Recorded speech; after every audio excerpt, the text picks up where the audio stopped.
বিএনপির রাজনীতি শেষ। বিএনপির নেতৃত্বে যারা আছে এরা রাজনীতি বুঝে না, এবং বিএনপিরও শতকরা 90% হলো রাজাকার, অ্যান্টি লিবারেশন ফোর্স। কাজে বিএনপিকে আমরা বিশ্বাস করব না। আমাদের শেষ আশ্রয়স্থল মুক্তিযোদ্ধাদের, আর ভাতা খাওয়া মুক্তিযোদ্ধাদের জুতা মারি। কুত্তার বাচ্চারা কিরে, দেশের ক্রান্তি লগ্নে আসস না কেন? তোদের নাতিপুতি কোটা দিয়া দিয়া যেই মুক্তিযোদ্ধাদের পুষ্টরা কোথায় তোরা? যার যা কিছু আছে তাই নিয়ে শত্রুর মোকাবিলা করতে হবে।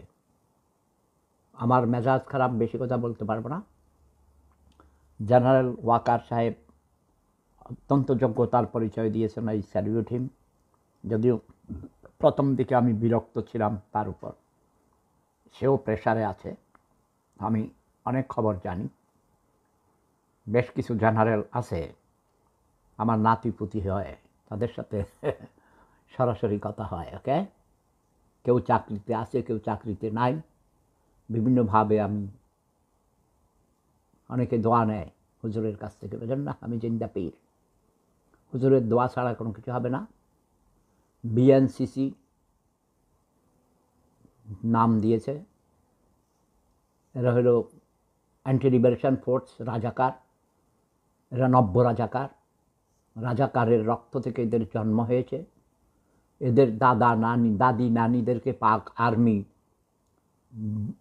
আর্মির বীর্য থেকে ওদের বংশের জন্ম হয়েছে। কাজেই এদেরকে আর বেশি প্রশ্রয় দেওয়া যাবে না। সেনাবাহিনীর প্রতি আমার একান্ত অনুরোধ, শ্রদ্ধার সাথে বলছি, কারণ hour army is our last resort to protect our country, our sovereignty, and the unity and security of the country. Okay, so I request our army, please be strict, be more cautious, and be serious, and take necessary actions against these anti-liberation and fundamentalist terrorists. Bangladesh ইতিমধ্যে পৃথিবীর বুকে একটি নিন্দিত রাষ্ট্র হিসেবে, Islamic terrorist country হিসেবে, এবং Islamic টেররিস্টদের, Bangla কি বলে, সন্ত্রাসীদের একটি রাষ্ট্র হিসেবে পরিচিতি লাভ করেছে।